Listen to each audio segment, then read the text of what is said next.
뒤바뀐 입장이라는 제목으로 하나님의 말씀 전하겠습니다. 오늘 본문은 이스라엘의 범죄의 악순환과 하나님의 구원 사역을 기록하고 있는 본문 가운데에 입다의 행적을 중심으로 기록을 하고 있는 본문입니다. 입다는 기생의 아들입니다.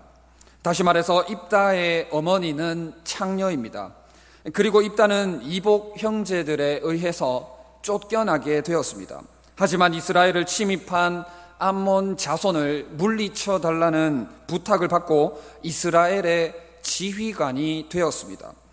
우리는 이러한 본문을 통해 겉으로는 세상에 일어나는 모든 일들이 우연 같기도 하고 인위적으로 일어나는 일들 같기도 하지만 그런 것처럼 보이지만 실제로는 보이지 않는 하나님의 섭리의 손길이 있음을 깨닫게 되는 것입니다. 먼저 입다의 불우한 성장 배경과 그 영향에 대해서 이야기를 하고 있습니다. 입다는 불우하게 자랐습니다. 기생이 낳은 아들이라는 태생적인 한계도 있었고 그로 인해서 이복 형제들에 의해서 쫓겨나게 되었습니다. 형제들의 입장에서는 도덕적으로 불결하다고 더럽다고 느꼈을 수도 있을 것 같습니다. 그래서 형제들에 의해서 영구히 추방을 당하게 되었습니다. 이런 성장 배경이 암몬 자손을 물리쳐 주면 우리 길르앗 모든 주민의 머리가 되리라는 제안을, 길르앗 장로들의 제안을 적극적으로 받아들이는 요인이 되기도 한 것 같습니다. 머리라는 말이 몇 번이나 반복되고 있는데 이것은 입다가 명예나 지위에 대한 관심이 없지는 않았다는 것을 보여줍니다. 그리고 이것은 입다의 불행한 성장 배경이 가져온 결과이기도 합니다. 성장하는 과정에서 상처를 받고 욕구가 채워지지 않으면서 자신도 모르게 명예나 권력, 지위를 탐하게 될 수도 있는 것입니다. 어쨌든 입다는 창녀의 아들이었고 형제들로 인해서 마음에 깊은 상처를 가지고 추방을 당했습니다. 형제들의 입장에서는 입다가 서자도 아니고 창녀의 아들에게 아버지의 기업을 잊게 할 수는 없었던 것입니다. 그렇게 입다는 추방을 당했습니다. 그런데 입다가 추방당한 문제를 전혀 다른 시각으로 바라볼 수 있는 그러한 사실이 있습니다. 그게 뭐냐면 그것은 그 당시 이스라엘 백성들이 거의 대부분 우상을 숭배하고 있었다는 사실입니다. 그러나 반면에 입다는 여호와를 향한 분명한 신앙과 믿음을 가지고 있었다라는 사실입니다. 입다의 신앙은 오늘 본문 뒤에 나오는 12절 이하에 잘 나타나 있습니다. 암몬 자손이 왜 길르앗 땅을 뺏으면 안 되는지를 입다가 잘 설명을 하고 있습니다. 어쨌든 이스라엘 백성들은 엄청난 우상 숭배와 음란에 빠져 있는 상태였습니다. 그러나 입다는 그렇지 않았습니다. 이스라엘 전체가 영적으로 무너진 상황에 있었음에도 불구하고 입다 자신만은 철저하게 하나님을 믿는 믿음과 신앙을 견지하고 있었다라는 사실입니다. 그렇다면 이러한 사실이 조금 입다의 추방을 다른 시각으로 바라볼 수 있게 합니다. 입다의 추방이 겉으로는 창녀의 아들이라는 데 있지만 실제적인 이유는 저들의 시기심과 질투심에 있었다 하는 것입니다. 무슨 말이냐 하면 자신들은 정통 이스라엘임에도 불구하고 바알과 같은 다른 이방 신들을 섬기고 있는데 창녀의 아들 주제에 뭐가 그리 대단하다고 자기 혼자만 철저하게 믿음과 신앙을 지키면서 하나님을 붙들고 있느냐 하는 것입니다. 저들은 입다의 믿음과 이러한 신앙에 대해서 시기를 한 것입니다. 질투를 한 것입니다. 창녀의 아들 주제에 무슨 믿음이고 무슨 신앙이냐고, 니 따위가 무슨 신앙이냐 하는 태도로 저들은 입다를 쫓아냈던 것입니다. 우리 안에도 얼마든지 이러한 신앙에 대한, 믿음에 대한 시기심과 질투심이 있을 수가 있다 하는 것입니다. 우리가 믿음의 척도나 어떠한 부분들을 재거나 일일이 따질 수는 없을 것입니다. 그러나 나보다 믿음이 좋아 보이는 사람을 우리는 시기하고 질투할 수 있습니다. 태생적으로 볼 때에 또 나보다 신앙생활을 늦게 시작했음에도 불구하고 신앙이 좋아 보이는 사람, 영적인 일에 열심을 내는 사람을 얼마든지 시기하고 질투할 수가 있는 것입니다. 뭐 그리 대단하다고 별나게 믿는다라고 하면서 공동체에서 왕따를 시키거나 도태시키거나 쫓아내려고 하는 것입니다. 겉으로는 우리가 아닌 척하지만 내면적으로는 치열한 내면의 싸움을 싸우고 있을 때가 있다 하는 것입니다. 사울은 다윗을 시기하고 질투했습니다. 다윗이 블레셋 사람을 죽이고 돌아왔을 때에 여인들이 나와서 노래하고 춤을 추면서 사울을 환영하는데 여인들이 하는 말이 사울이 죽인 자는 천천히요 다윗이 죽인 자는 만만히로다 라는 것이었습니다. 이 말에 사울은 불쾌감을 느꼈고 심히 분노했습니다. 그날부터 사울이 다윗을 주목하게 되는데 사울의 평생을 다윗을 쫓아내 보내고자 하는데 그러한 삶을 살다가 비참하게 생을 마감하고 말았습니다. 나보다 어린 것이, 나보다 나이도 어린 것이, 나보다 배우지도 못한 것이, 나보다 경험도 부족한 것이, 나보다 잘난 것이 하나도 없는데 나보다 못 살면서 이러한 저러한 악한 생각을 하게 되는 것입니다. 다윗이 백성들로 하여금 칭송을 받으니까 마음의 악한 생각이 자리를 잡게 되는 것입니다. 사무엘상 18장 10절에 보니까 그 이튿날 하나님께서 부리시는 악령이 사울에게 힘있게 내리매했습니다. 여인들의 말 한마디에 영향력을 받아서 사울에게 악령이 힘있게 내리게 되었던 것입니다. 어떻게 보면 사울의 인생에 있어서 가장 큰 힘이 될 사람이었습니다. 가장 큰 도움이 될 사람이었는데 그 사람을 쫓아보내려고 사울의 평생을 허비하는데 보내고 말았던 것입니다. 시기와 질투가 결국에는 자기 스스로의 힘을 약하게 만든다는 것을 알아야 합니다. 시기하지 않고 질투하지 않았다면 나에게 힘과 도움이 될 것인데, 시기하지 않고 질투하지 않았다면 다윗이 사울에게 얼마나 큰 힘과 위로가 되었겠습니까? 그 누구보다도 신뢰할 만한 사람, 그 누구보다도 믿을 만한 신하가 되었을 것입니다. 그런데 악령에 사로잡혀서 시기하고 질투를 하니까 결국에는 자기 스스로의 무덤을 파게 된 것입니다. 자기 스스로에게 엄청난 마이너스가 되고 말았습니다. 내가 나 스스로를 더욱 병들게 했고 내가 나 스스로를 더욱 비참하게 만들고 말았던 것입니다. 창세기 4장에는 인류 최초의 살인 사건을 다루고 있습니다. 가인과 아벨이 하나님께 제물을 드렸는데 하나님께서 아벨과 그의 제물은 받으셨지만 가인과 그의 제물은 받지 않으셨습니다. 그래서 가인은 너무나도 화가 났습니다.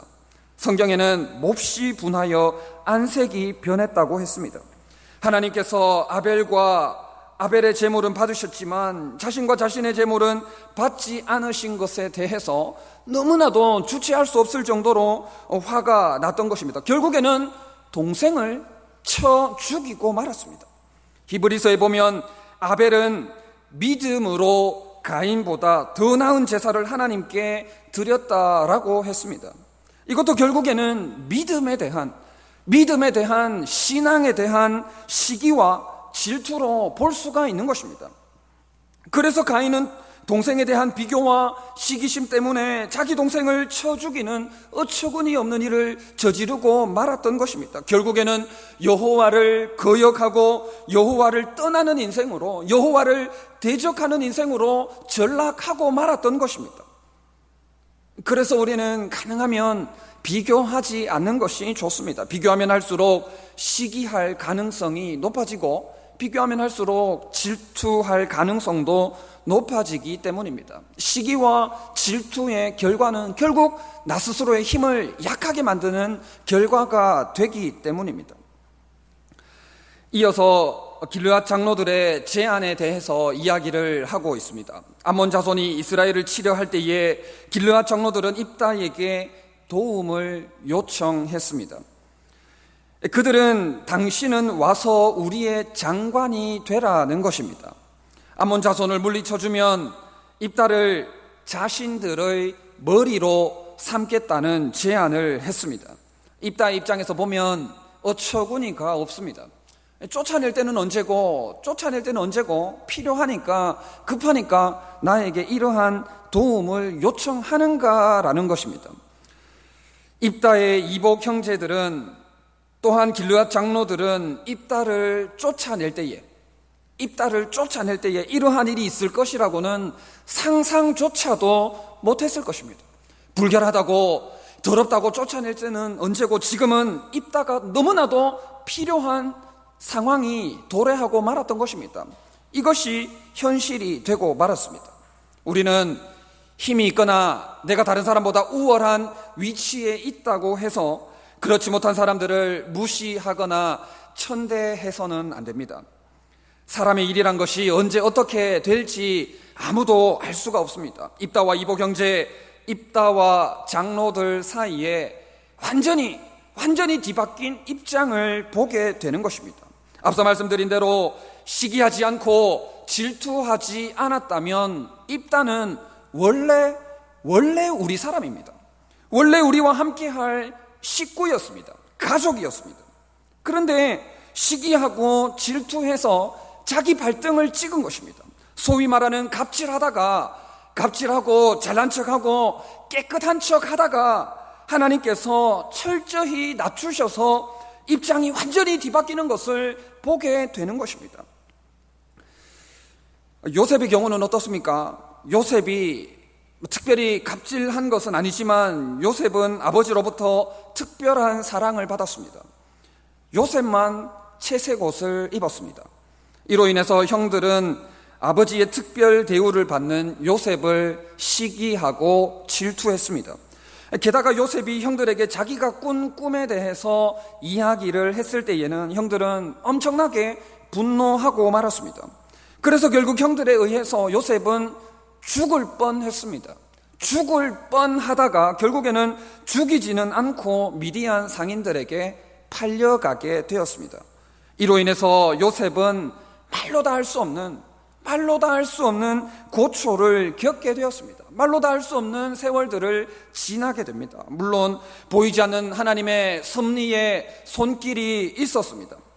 보이지 않는 하나님의 섭리의 손길이 있었지만 형들에 의해서 팔려감으로 인해서 형들이 팔아 넘김으로 인해 만만치 않은 인생을 살게 되었던 것입니다. 그런데 어떻게 되었습니까? 그 형들이 요셉에게 찾아와서 은혜를 구합니다. 무릎을 꿇었습니다. 창세기 42장 6절에 때에 요셉이 나라의 총리로서 그 땅 모든 백성에게 곡식을 팔더니 요셉의 형들이 와서 그 앞에서 땅에 엎드려 절하매 했습니다. 물론 지금 요셉의 형들은 요셉이 애굽의 총리인 줄을 모르는 상황이기는 합니다만은 요셉의 형들이 요셉을 어떻게 대했습니까? 요셉의 무릎을 꿇게 만들었습니다. 그리고 무엇보다도 요셉의 생명을 가지고 장난을 쳤습니다. 죽일까 죽이지 말까, 죽일까 어떻게 할까 하면서 요셉의 생명을 가지고 장난을 쳤던 형들이었습니다.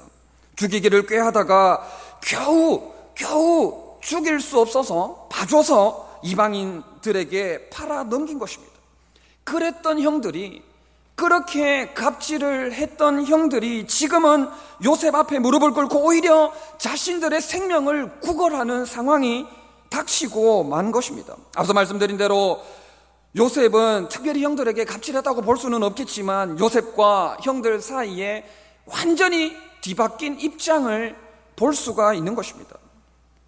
다니엘은 어떻습니까? 다니엘의 경우도 놀랍게 섭리하시는 하나님을 볼 수가 있습니다. 다니엘은 다리오 왕 때 전에 하던 대로 하루 3번씩 무릎을 꿇고 기도하며 하나님께 감사했습니다. 다른 총리들과 고관들은 안 그래도 다니엘이 마음에 들지 않았는데 노예의 신분에서 총리까지 올라갔으니 얼마나 시기와 질투의 대상이 되었겠습니까? 노예 출신이었기 때문에 다니엘을 총리로 인정하기란 여간 어려운 것이 아니었을 것입니다. 너무 억울하고 괘씸했을 것입니다. 그래서 어떻게 보면은 시기와 질투하는 것이 당연했을 법도 합니다. 그래서 틈만 나면 고발할 거리를 찾았습니다. 그래서 다니엘을 짓밟으려고 했던 것입니다. 그런데 그러던 찰나에 그 무리들이 다니엘이 하나님 앞에 기도하며 간구하는 것을 발견했습니다. 잘됐다 싶어서 왕에게 찾아가서 다니엘을 고발합니다. 다니엘이 왕의 금령을 어겼으니 사자 굴에 넣어야 된다는 것입니다. 왕은 이로 인해서 심히 근심을 했지만 결국에는 다니엘을 사자 굴에 넣게 되었습니다. 그런데 어떻게 되었습니까? 다니엘이 죽었습니까? 끝이 났습니까? 그렇지 않습니다. 다니엘의 몸이 조금도 상하지 않았습니다. 하나님께서 천사들을 보내서 사자들의 입을 봉하셔서 다니엘은 조금도 상하지 않았습니다.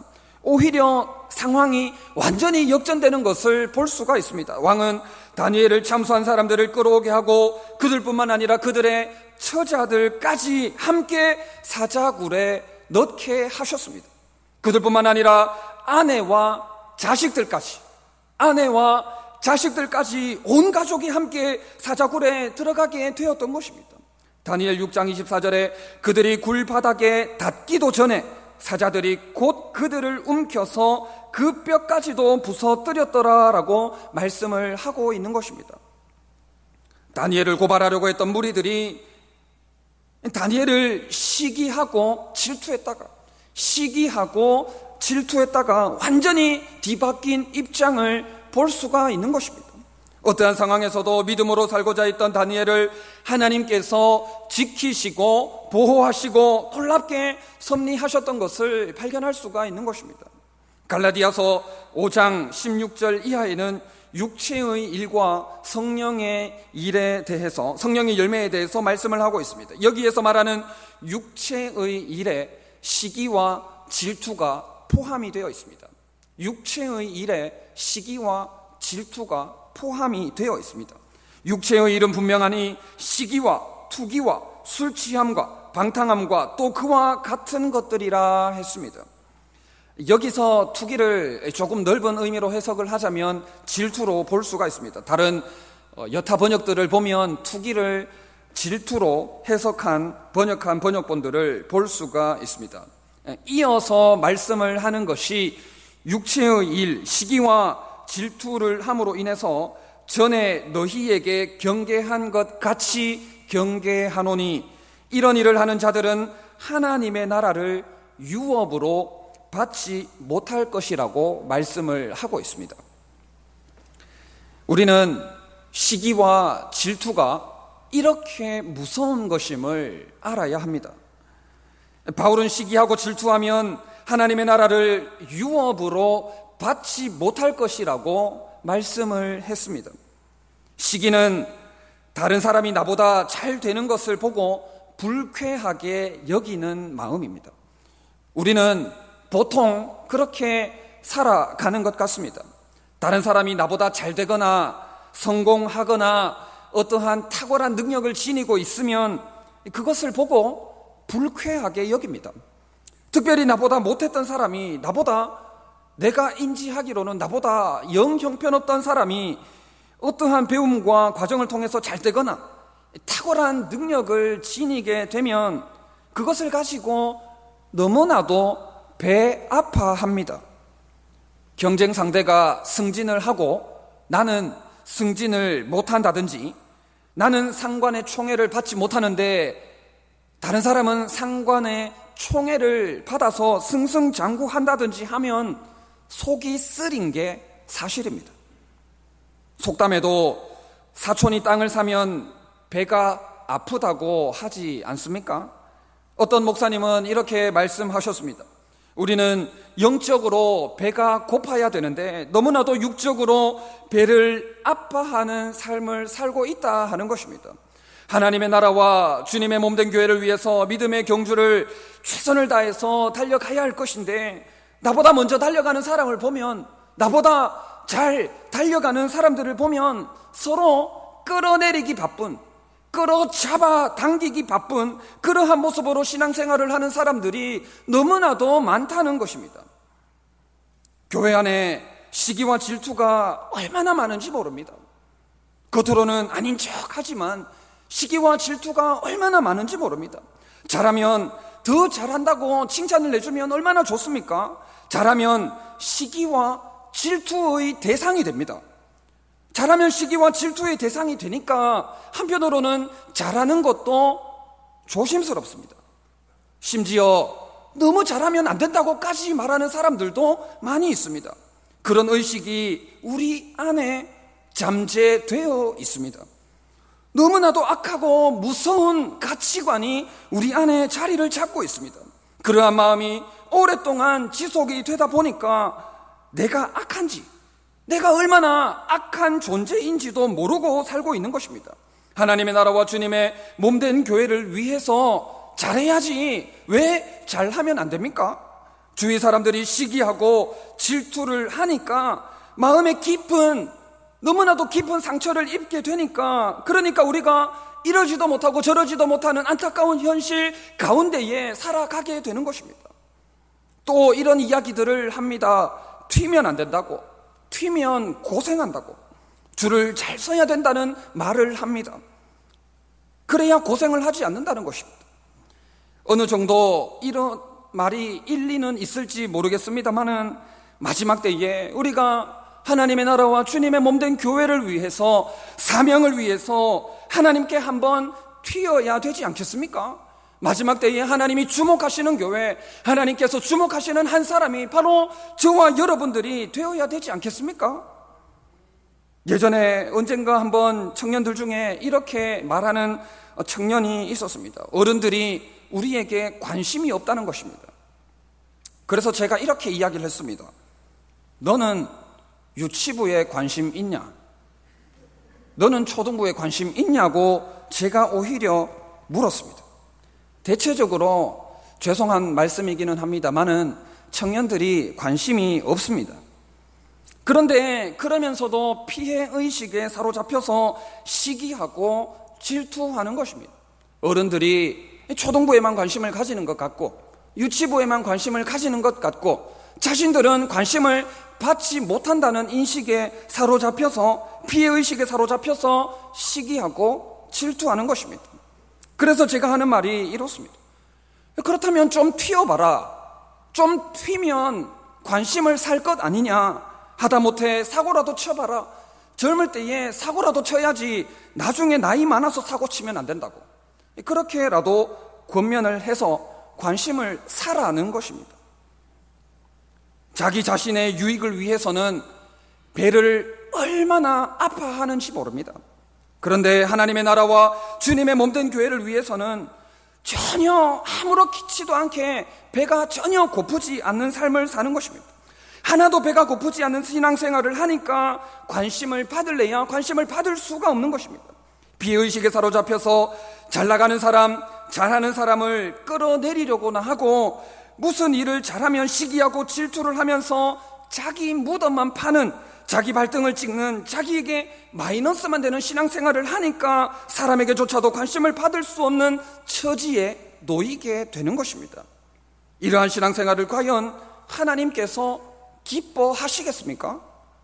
전에 너희에게 경계한 것 같이 경계하노니 이런 일을 하는 자들은 하나님의 나라를 유업으로 받지 못할 것이라고, 하나님의 나라를 유업으로 받지 못할 것이라고 분명하게 말씀하고 있는 것입니다. 잠언 14장 30절에 평온한 마음은 육신의 생명이나 시기는 뼈를 썩게 하느니라 했습니다. 시기하지 마시기 바랍니다. 시기는 뼈를 썩게 할 정도로 나 자신에게 엄청나게 마이너스가 됩니다. 엄청난 손해이고 나 자신을 더욱 병들게 하는 것이고 나 자신을 더욱 비참하게 만드는 길이 되고 나 자신을 스스로 죽이는 길이 됩니다. 다윗을 시기한 사울은 비참하게 생을 마감하고 말았습니다. 아벨을 시기한 가인은 동생을 쳐 죽이고 하나님을 떠나고 하나님을 거역하고 하나님을 대적하는 인생이 되고 말았습니다. 우리의 입장이 언제 어떻게 뒤바뀔지, 언제 어떻게 역전이 될지 아무도 알 수가 없습니다. 하나님은 요셉과 형들 사이의 입장을 완전히 뒤집으셨습니다. 다니엘과 그를 시기 질투했던 무리들의 입장을 완전히 뒤집으셨습니다. 완전히 역전시키셨습니다. 보이지 않는 하나님의 섭리의 손길이 강하게 역사하셨던 것입니다. 그러므로 우리는 하나님의 섭리하심을 믿음으로 받아들이고 겸손히 주님의 마음을 품고 나보다 남을 낮게 여기고 코람되어 하나님 앞에서 모든 일들을 잘 감당해 나가야 할 것입니다. 믿음의 경주를 달리다 보면, 믿음의 선한 싸움을 싸우다 보면 시기도 받고 질투도 받을 수 있습니다. 깊은 상처가 남아서 너무 아파서 너무 괴로워서 신앙생활 하는 것을 내려놓고 싶은 그러한 밑바닥에까지 다다를 수도 있습니다. 그러나 그러한 가운데에도 분명한 것은 보이지 않는 하나님의 섭리의 손길이 반드시 있다 하는 사실입니다. 하나님의 섭리의 손길이 반드시 있습니다. 이 사실을 굳게 믿고 언제나 주님과 동행하는, 언제나 주님과 함께하는 승리하는 저와 여러분들 다 되시기를 진심으로 바랍니다. 우리 주신 말씀 기억하시면서 1, 2분 정도 기도하도록 하겠습니다.